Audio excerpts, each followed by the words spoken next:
Elle bosse en tant que concierge et sa patronne ne l'a augmenté que d'1 € les amis. C'est Miss Chantal qui nous a fait un commentaire particulièrement intéressant sur son expérience avec le monde du travail. Vous savez, je vous avais fait une vidéo pour expliquer les 10 raisons qui font que le salariat est un esclavage. Et évidemment, eh bien, cela a suscité chez certains internautes des souvenirs un petit peu douloureux. Mais là, c'est un commentaire qui me touche personnellement parce que c'est une personne qui est concierge, qui fait des ménages. J'ai moi-même des femmes de ménage qui font le ménage dans mes Airbnb. Il y a pas mal de choses qu'elle dit sur sa patronne qui me font penser à moi en tant que patron. En même temps, il y a des choses qu'elle dit qui sont intéressantes. On va lire le commentaire, je vais réagir en direct et vous me direz ensuite ce que vous en pensez vous-même en commentaire de cette vidéo.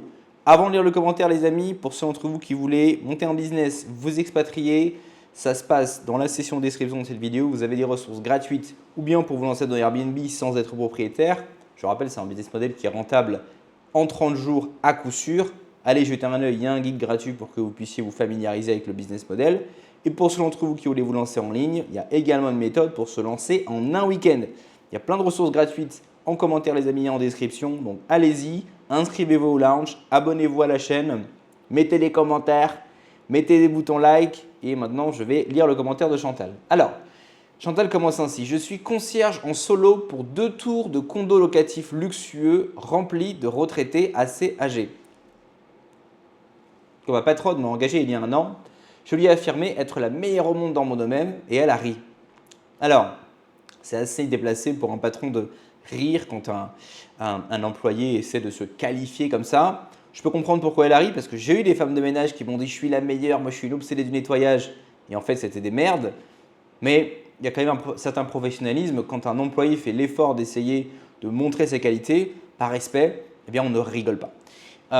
Donc, elle m'a offert au début 21 € de l'heure pour débuter et les 6 premiers mois, j'ai prouvé mon affirmation en remettant ces tours qualité hôtel 5 étoiles. Énormément de locataires m'ont demandé si j'accepterais de faire le ménage dans leur condo.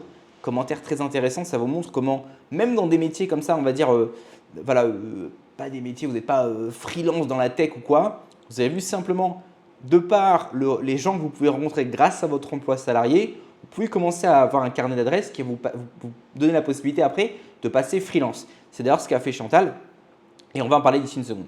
Donc, elle nettoyait donc ses bâtiments et ses tours pour les retraités. Les retraités ont vu que, en plus c'est génial parce qu'il y a une espèce de product market fit, c'est des retraités donc ils ont besoin d'une femme de ménage, donc en plus c'est vraiment top pour elle. Donc effectivement les retraités voyant que son application au travail lui ont dit mais viens travailler chez moi. Et blablabla, donc les locataires m'ont demandé si j'accepterais de faire le ménage chez eux moyennant 40 $ de l'heure. Elle parle en dollars, donc c'est quelqu'un qui est peut-être aux États-Unis ou au Canada. Mais effectivement, elle était payée par 21 $ de l'heure par sa boss et derrière, les retraités lui proposaient de la payer, donc quasiment le double. Je suis allé voir ma patronne en lui demandant ce qu'elle pensait de mon travail. Elle m'a répondu qu'elle n'avait reçu aucune plainte sur le ménage des espaces communs depuis mon embauche. Là, un petit hack, si vous êtes un patron et qu'un employé vous demande ce que vous pensez de son travail, on n'est pas toujours en capacité d'augmenter un employé. Des fois, moi par exemple, le prix que je paye dans les femmes de ménage, ça ne sort pas de mon chapeau magique, c'est des calculs très précis. Au-delà d'un certain seuil, ce n'est plus rentable pour moi, je ne peux donc pas l'augmenter. Quand elle fait des efforts, et elle en fait, on va dire, pas des efforts surhumains, mais comment dire ça, des fois elle met un peu les bouchées doubles et elle fait des petits trucs en plus, je lui donne des bonus tout simplement. Mais lorsqu'un employé vous demande qu'est-ce que vous pensez de mon travail, ne lui dites pas « Ah ben jusqu'à maintenant, je n'ai pas de plainte ». Vous voyez comme c'est une façon de framer le travail de l'employé d'une manière négative, comme ça, c'est pas bon. L'employé, qu'est-ce qu'il entend? Ce qu'il entend, c'est bah, je suis toujours sur le qui-vive, tu es en train de me checker, tu es en train de vérifier si tu attends en fait que je fasse le faux pas. Au contraire, dites-lui ce qui va bien. Dites-lui effectivement, je suis très satisfait, j'ai eu aucune plainte, donc je suis vraiment content de travailler avec toi. Il faut vraiment framer la chose de manière positive, voilà, pour maintenir le moral de votre employé. L'idée, ce n'est pas de dire à un employé jusqu'à maintenant tout va bien, d'accord? Parce que vous voyez comme c'est négatif, dites à votre employé, je suis très satisfait de ton travail, continue comme ça. Continuons. Donc, elle m'a répondu en disant qu'elle n'avait pas eu de plainte et j'ai donc continué mon excellent travail en me disant qu'après 1 an, elle m'offrirait une belle augmentation de salaire ou une belle prime. 7. là c'est une insulte, je ne sais pas s'il faut que je le dise sur YouTube, mais bon, je le dis souvent donc je vais le dire. Cette pétasse, elle traite sa patronne de pétasse, m'a donné 1 euro de l'heure de plus. J'étais sidéré. Là, je vais faire une petite pause. Je ne suis pas d'accord avec le commentaire de Miss Chantal parce que, sauf si la patronne avait dit au début, on va commencer avec ça et je vais t'augmenter par la suite, auquel cas vous seriez en droit de demander une augmentation. Quelque part, on est toujours en droit de demander une augmentation. Mais le patron ne vous doit pas une augmentation. En revanche, vous devez à votre patron un travail correct. Pas un travail extraordinaire, mais un travail correct. Ici, effectivement, Miss Chantal nous dit qu'elle considère qu'elle a vraiment mis les bouchées doubles. Elle n'a pas été récompensée à hauteur de ses efforts. Peut-être que la patronne n'a pas su considérer les efforts de son employé. Peut-être aussi qu'elle ne pouvait pas l'augmenter plus que ça. On nous dit 1 euro de l'heure. Alors, je ne sais pas combien d'heures elle travaille par semaine, mais évidemment, si vous êtes à 40 heures de travail par semaine, 1 euro de l'heure, ça fait 160 $. Enfin, euros, c'est dollars, elle parle en dollars. Ça fait 160 $ par mois. C'est pas énorme, mais voilà, ça ne sert à rien d'insulter votre patron. Elle aurait pu ne pas augmenter du tout. Ça me fait penser aussi aux serveurs dans les restaurants quand vous donnez des pourboires qui sont trop petits et qui après, j'en connais des gens comme ça dans la restauration qui disent « le salaud, il m'a donné que 2 euros de pourboire ». Il aurait pu rien ne vous donner, les amis. Donc, les gens ne vous doivent rien et s'ils vous donnent peu, ça ne sert à rien d'insulter quelqu'un parce qu'il vous donne peu. Parce qu'encore une fois, quelque chose, c'est toujours mieux que rien. Maintenant, ce qui aurait pu être fait, c'est de dire à la patronne « Écoutez, je vous remercie de cette augmentation, mais c'est vrai que compte tenu de la qualité de mon travail, j'aimerais qu'on puisse effectivement, est-ce que ce serait possible de faire un petit peu plus ?» Si le patron ne peut pas vous augmenter plus, la chose à ne pas faire, c'est de lui dire « je vais me barrer ». Parce que ce que vous voulez faire, c'est lui dire « ok, il n'y a pas de souci, vous continuez de travailler pour votre patron et pendant ce temps-là, vous cherchez mieux ailleurs. » Et une fois que vous avez trouvé mieux ailleurs, vous allez voir votre patron et vous lui dites « voilà, écoutez, j'ai trouvé mieux ailleurs, au revoir ». Soyez en passant, si vous faites ça et que votre patron vous fait une contre-offre, faites très attention parce qu'il va peut-être vous faire une contre-offre pour que vous restiez, mais pendant ce temps-là, lui-même va se mettre à chercher quelqu'un d'autre et vous allez finir par être viré. Donc faites très attention aux contre-offres. Chantal a décidé de prendre une autre voie, qui est une voie qui est très intelligente, où elle a décidé en fait de garder son travail, mais sur ses heures de travail, travailler pour des clients privés. Je vais vous dire ce que je pense de cette petite magouille d'ici une seconde. Donc on continue avec son commentaire. Pour garder ces tours impeccables, je dois faire 8 heures par jour, 10 km, plus de 20 000 pas, ne pas m'arrêter, avoir une organisation, une efficience parfaite. Elle ne réalise pas l'ampleur du travail que j'accomplis seul. Donc là, en fait, Chantal nous dit, voilà, elle considère que son travail est très difficile et que pour garder ce niveau de qualité, en même temps avec ce travail qui demande beaucoup d'efforts, eh bien, elle devrait être payée plus. Ce n'est pas la bonne façon de voir les choses.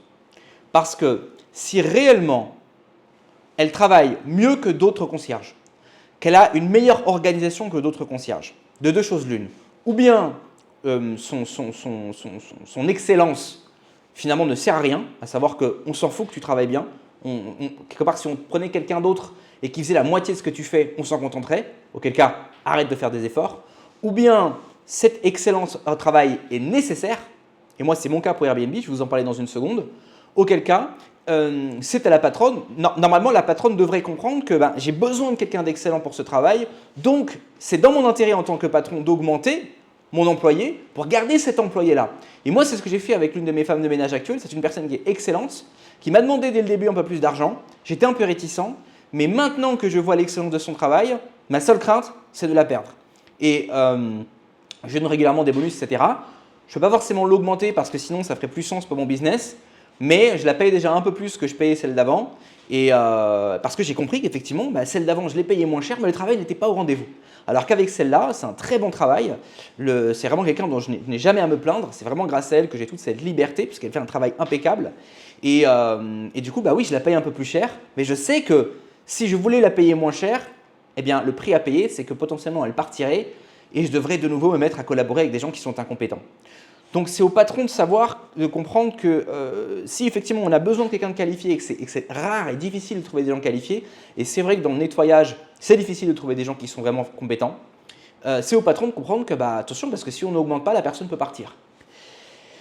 Chantal a trouvé un compromis et nous dit donc « Anyway, depuis un mois, j'ai accepté de faire 5 ménages privés et ce sur mes heures de travail. Ma boss n'est jamais présente. » Et là, ça me parle parce que moi, dans mes Airbnb, je ne suis quasiment jamais présent. Je ne sais donc pas combien de temps travaille ma femme de ménage, Je sais quand même un petit peu.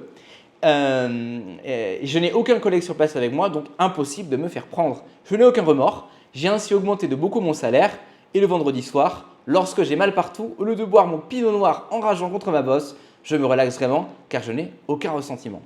Alors, moi par exemple, je sais que dans mes Airbnb, il arrive très souvent que les clients soient des gens très propres, très corrects.